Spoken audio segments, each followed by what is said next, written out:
자, 오늘 두 번째 순서로 이재명 성남시장을 초청했습니다. 자, 시장님 안녕하십니까? 네, 감사합니다. 네, 나와주셔서 고맙습니다. 네. 설명을 드렸겠지만 저희가 공통 질문하고 개별 질문을 드리는데 네. 형평성 차원에서 모든 주자들에게 두 가지 질문을 합해서 7분을 드리거든요. 네. 잘 안배를 좀 해서 좋은 말씀 많이 들을 수 있게 좀 해주시면 좋겠습니다. 시간 초과하면 인터뷰가 종료가 됩니다. 질문을 짧게 해주시면 좋겠습니다. 물론입니다.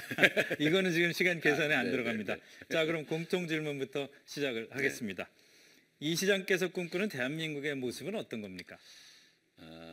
저는 단순하게 우리 작년 연말 또 올 초까지 우리 촛불 시민들이 열심히 지금 광화문에서 싸우시는데 전국에서 원하는 바는 단순하다고 생각합니다.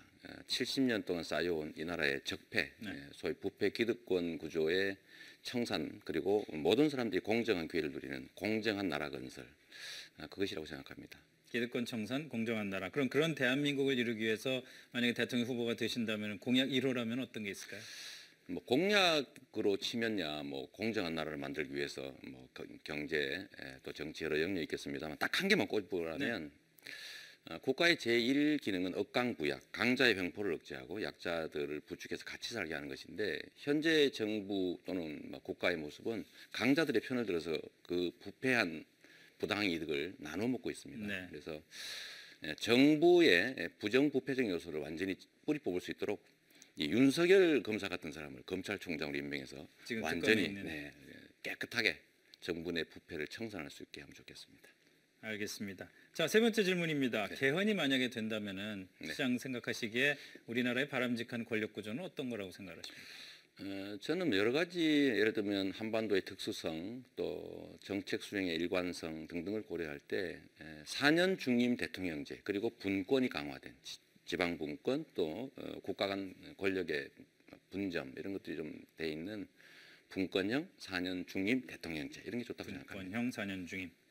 알겠습니다. 마지막 공통 질문입니다. 나의 롤 모델이라면은 누구를 얘기하실 수 있겠어요?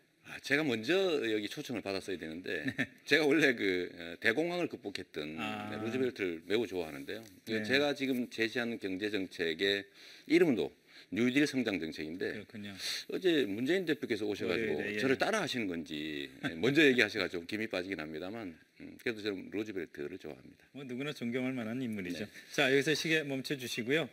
자, 그럼 이재명 시장의 장점과 약점이 뭔지 한번 저희가 수학 분석을 통해서 알아보겠습니다. 김용태 기자입니다.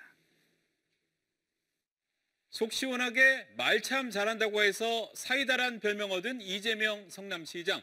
촛불 전국의 최대 수혜자로 꼽힙니다. 그만큼 이슈 선점, 소통 능력 탁월하고 덕분에 자발적 지지 세력도 많이 생겼습니다. 하지만 당내 기반은 취약하고 성남시장 말고 이렇다 할 경험은 없습니다. 가족 갈등이 불거진 것도 약점 중에 하나입니다. 정치 개혁에 대한 열망이 최고조에 달한 건 이 시장에게 좋은 기회입니다.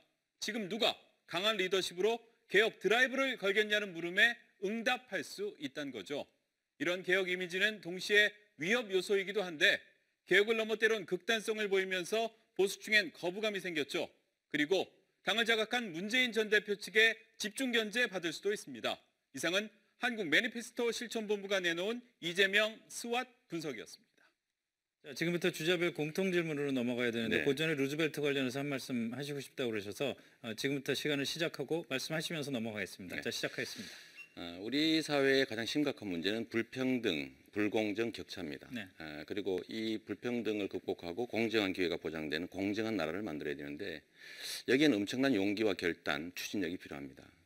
그런데 공산주의자라는 비난을 무릅쓰면서까지 이 대공황을 극복하기 위해서 루즈벨트가 취했던 뉴딜 정책을 저희가 좀 본받아야 됩니다. 그 핵심적인 요소는 첫째는 소위 기업들, 결합한 독점 기업들에 대한 엄정한 규제, 그다음에 그들에 대한 정당한 부담을 부과하는 것.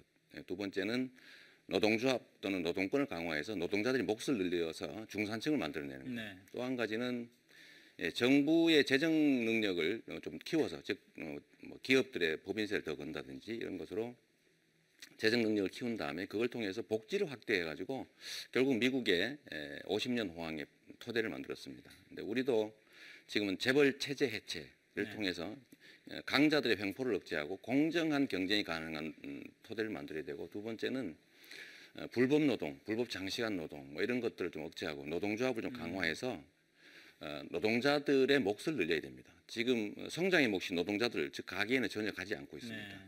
또 세 번째는 지나치게 재벌들이 많이 갖고 있는 사내 유보금들이 지금 창고에서 지금 썩고 있기 때문에 이게 경제 순환에 동원될 수 있도록 법인세를 정상화해야 됩니다. 최소 500억 이상 버는 대기업들 440개 정도를 증세하면 약 15조 원 정도 평균적으로 연평균 거둘 수 있고 10억 이상 버는 사람들에 대해서 증세하면 한 2조 뭐 이런 정도에서 한 17, 8조 정도 만들고 또 정부 재정 중에서 뭐 4대 강인이 뭐 방위비리니 자원예균이 없어지는 돈 좀 아껴서 약 7% 정도만 절감을 하면 30조 정도 만들 수 있습니다. 이런 것들로 국민들의 복지를 증진하는데 제가 하고 싶은 것은 바로 그 중에서 기본소득을 도입하는 겁니다. 네. 국민들 0세부터 29세 또 65세 이상 그다음 장애인과 농민 뭐 이런 쪽에 연간 100만 원 정도를 지불하고 또 그걸 상품권 형태로 지역에서만 쓸 수 있게 만들어 놓으면 550만 자영업자들의 연간 매출이 평균 5, 600만 원씩 늘어나게 네. 됩니다. 그럼 경제가 살아나게 되죠. 이렇게 하면 약 28조 원 정도가 필요한데 요거는 정부 재정 구조 조정을 통해서도 충분히 확보할 수 있습니다. 경제 패러다임을 소수가 성장의 몫을 독차지하는 성장이 아니라 모든 국민들이 함께 성장하는 가계의 몫을 열려서 가처분 소득이 늘어나는 방식의 성장으로 가야 진짜 성장이 가능하다. 네. 근데 제가 문 대표님이 이 말씀 루즈벨트를 존경한다고 해서 제가 비슷하게 됐는데 하나 차이는 있습니다. 우리 문 대표님은 루즈벨트가 가장 힘들게 했던 일, 네. 빨갱이 소리를 들어가면서 했던 법인세 증세는 얘기를 안 하고 계세요. 그게 가장 핵심입니다. 루즈벨트 정책에. 그걸 차별화하실 수 있겠다 네. 이 말씀이죠. 자, 뭐 개별 질문에서 여쭤볼 거 네. 많이 대답을 해주셔가지고 그런가요? 지지율이 급등했다가 최근 주춤거린다는 얘기 많이 들으시잖아요. 원인은 뭐고 해법은 뭐라고 생각하십니까? 뭐 촛불 혁명 국면에서는 이제 과거 얘기를 많이 한 거죠. 네. 박근혜 퇴진 또는 뭐 새누리당 해체, 뿌리인 재벌 체제 해체 이런 거 얘기를 했는데 그 과정에서는 제가 공감하고 같이 왔지만 이제 다음 단계는 이제 미래를 어떻게 설계할 것이냐에 그렇죠. 가는 것인데 아직 그 점은 제가 못 보여준 상태입니다. 마치 사랑하다가 갑자기 결혼 생각하면 이 사람이 진짜 능력 있나 이런 생각하는 것처럼 지금 그 단계라고 생각하기 때문에 제가 실천 가능한 비전 정책 제시하고 그 실천 가능하다고 국민들이 믿어주시면 다시 올라갈 거라고 생각합니다. 다음에는 사이다처럼 이렇게 솔직한 심정 밝혀주시는 건 참 네. 좋은데 그것에 대해서 좀 너무 직설적인 거 아니냐 표현이 거칠다 이런 얘기도 있거든요. 그것 때문에 확장성의 문제도 있다 그러고 어떻게 생각하십니까? 사이다 발언이라고 하는 건 국민들이 원하는 얘기를 그렇죠. 직설적으로 했다는 뜻이어서 나쁜 건 아니죠.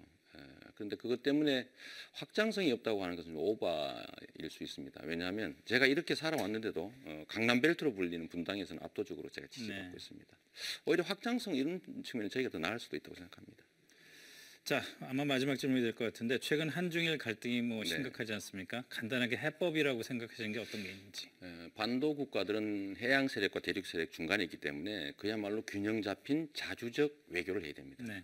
그런데 지금 널뛰기 외교를 하고 있죠. 한쪽이 편들어서 종속 외교를 하고 있기 때문에 결국 그로 인해서 중국으로부터는 제재를, 미국으로부터는 굴종을, 일본으로부터는 굴욕을 당하고 있습니다. 국익 중심의 자주적 균형 외교로 빨리 되돌아가야 됩니다. 힘들더라도. 잘 알겠습니다. 시간 잘 맞추셔서 감사합니다. 감사합니다. 고맙습니다.